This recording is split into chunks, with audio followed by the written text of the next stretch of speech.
TMC news live കൊച്ചിയിലേക്ക് സ്വാഗതം. ഈ വാർത്തകൾ നിങ്ങൾക്കായി അവതരിപ്പിക്കുന്നത് Lutech solar solutions, powered by Mayil food stuffs, Mookkannoor, city tower, city wear and city shoes, Angamaly and Cochin Kalabhavan Angamaly franchise. Pahalgam ഭീകരാക്രമണം. പിന്നിൽ പ്രവർത്തിച്ച 2 കാശ്മീരികളുടെ വീടുകൾ സ്ഫോടനത്തിലൂടെ തകർത്തു. പഹൽഗാം ഭീകരാക്രമണത്തിന് പിന്നിൽ പ്രവർത്തിച്ച കാശ്മീരി സ്വദേശികളായ 2 ഭീകരരുടെ വീടുകൾ തകർത്തു. ആസിഫ് ഷെയ്ഖ്, ആദിൽ തോക്ക് എന്നിവരുടെ വീടുകളാണ് തകർന്നത്. ത്രാൽ, ബീച്ച് ബെഹ്റ എന്നിവിടങ്ങളിലെ വീടുകളാണ് തകർത്തത്. സുരക്ഷാ സേനയും പ്രാദേശിക ഭരണകൂടവും ചേർന്ന് സ്ഫോടനത്തിലൂടെയാണ് വീടുകൾ തകർത്തതെന്നാണ് റിപ്പോർട്ട്. അതിനിടെ പഹൽഗാമിൽ ആക്രമണം നടത്തിയ ഭീകരരുടെ ഒളിയിടം പിർ പഞ്ചാൽ എന്ന സൂചന ലഭിച്ചു. ആസൂത്രകാരികളിൽ ഒരാളായ സുലൈമാൻ എന്ന ഹാഷിം മൂസ പാകിസ്ഥാൻ പൌരനെന്നും വിവരം ലഭിച്ചു. $100 ബില്യൺ ആയുധ പാക്കേജ്. സൗദിക്ക് അമേരിക്കയുടെ വമ്പൻ വാഗ്ദാനം. സൗദി അറേബ്യയ്ക്ക് $100 ബില്യൺ വില മതിക്കുന്ന ആയുധ പാക്കേജ് വാഗ്ദാനം ചെയ്യാനൊരുങ്ങി അമേരിക്ക.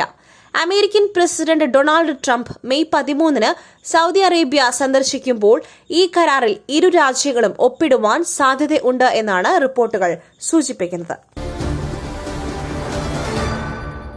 വിദ്യാർത്ഥി വിസയും മെഡിക്കൽ വിസയും റദ്ദാക്കും. കേരളത്തിലുള്ള 102 പാകിസ്ഥാനികൾ ഉടൻ രാജ്യം വിടണമെന്ന നിർദ്ദേശം. പഹൽഗാമിലെ ആക്രമണത്തിന്റെ പശ്ചാത്തലത്തിൽ കേരളത്തിലുള്ള പാക് പൌരന്മാർക്ക് തിരികെ മടങ്ങുവാൻ നിർദ്ദേശം കൈമാറി. പാക് പൌരന്മാർ മടങ്ങണമെന്ന കേന്ദ്ര നിർദ്ദേശത്തിന് പിന്നാലെയാണ് നടപടി. കേരളത്തിലുള്ള 102 പാകിസ്ഥാൻ സ്വദേശികളും ഈ മാസം 29-നുള്ളിൽ മടങ്ങണം. ചികിത്സ തേടി കേരളത്തിലെത്തിയ പാക് സ്വദേശികൾക്ക് ഉൾപ്പെടെ നിർദ്ദേശം കൈമാറി. വിദ്യാർത്ഥി വിസയും മെഡിക്കൽ വിസയും റദ്ദാക്കും എന്നാണ് അറിയിച്ചിരിക്കുന്നത്. കണ്ണൂരിലാണ് ഏറ്റവും കൂടുതൽ പാക് പൌരന്മാർ ഉള്ളത്. 71 പേരാണ് നിലവിൽ ജില്ലയിലുള്ളത്. അറുമുഖന്റെ പോസ്റ്റ്മോർട്ടം ഇന്ന്. കാട്ടാനയെ പിടികൂടണമെന്ന ആവശ്യവുമായി നാട്ടുകാർ. വയനാട് എരുമക്കൊല്ലിയിൽ കാട്ടാന ആക്രമണത്തിൽ കൊല്ലപ്പെട്ട അറുമുഖന്റെ മൃതദേഹം പോസ്റ്റ്മോർട്ടത്തിന് ശേഷം ഇന്ന് ബന്ധുക്കൾക്ക് വിട്ടുനൽകും. കാട്ടാനയെ മയക്കുവെടിവെച്ച് പിടികൂടണമെന്ന ആവശ്യം ശക്തമാക്കിയിരിക്കുകയാണ് നാട്ടുകാർ. ഇന്ന് രാവിലെ 11 മണിക്ക് മേപ്പാടി പഞ്ചായത്തിൽ സർവകക്ഷി യോഗം ചേരും.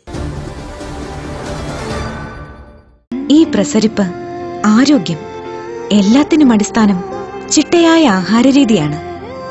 തിരഞ്ഞെടുത്ത നെല്ലിൽ നിന്നും പോഷക ഗുണങ്ങൾ നഷ്ടമാവാതെ തയ്യാറാക്കുന്ന അതിവിശിഷ്ടമായ മട്ടയരി, മയിൽ മട്ടയരി. വൈറ്റമിൻസ്, മിനറൽസ്, പ്രോട്ടീൻസ്, ഫൈബർ തുടങ്ങിയവയാൽ സമ്പുഷ്ടമാണ് മയിലിന്റെ മട്ടയരി. കലർപ്പില്ലാത്ത മയിൽ മട്ടയരി ഒരിക്കൽ ഉപയോഗിച്ചവർ ശീലമാക്കുന്നു. എന്നെപ്പോലെ. മയിൽ റൈസ് ആൻഡ് ഫുഡ് പ്രോഡക്ട്സ്, ശ്രേഷ്ഠം, സമ്പുഷ്ടം. പഹൽഗാം ഭീകരാക്രമണം.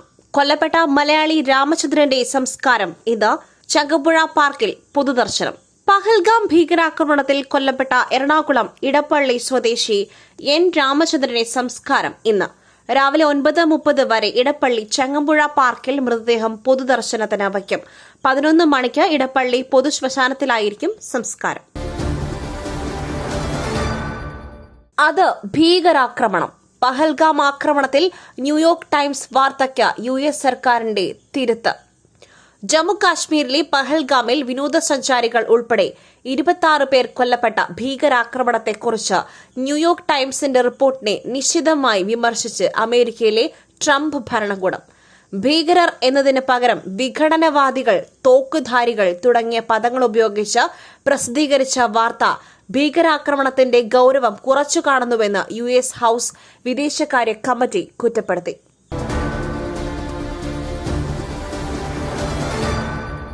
പഹൽഗാം ആക്രമണം. ഇന്ത്യയും പാകിസ്ഥാനും പരമാവധി സംയമനം പാലിക്കണമെന്ന് ഐക്യരാഷ്ട്രസഭ. പഹൽഗാം ഭീകരാക്രമണത്തെ തുടർന്നുള്ള സംഘർഷാവസ്ഥ കൂടുതൽ വഷളാവാതിരിക്കുവാൻ ഇന്ത്യയും പാകിസ്ഥാനും സംയമനം പാലിക്കണം എന്ന് ഐക്യരാഷ്ട്രസഭ. ഭീകരാക്രമണത്തെ അപലപിച്ച ഐക്യരാഷ്ട്രസഭ വക്താവ് സ്റ്റീഫൻ ദുജാറിക് ഇന്ത്യയും പാകിസ്ഥാനും തമ്മിലുള്ള പ്രശ്നം പരസ്പര ധാരണയിലൂടെ സമാധാനപരമായി പരിഹരിക്കണമെന്നും ആവശ്യപ്പെട്ടു. പഹൽഗാമിൽ ഭീകരർക്കായി തിരച്ചിൽ തുടരുന്നു. രാഹുൽ ഗാന്ധി ജമ്മു കാശ്മീരിലെത്തും.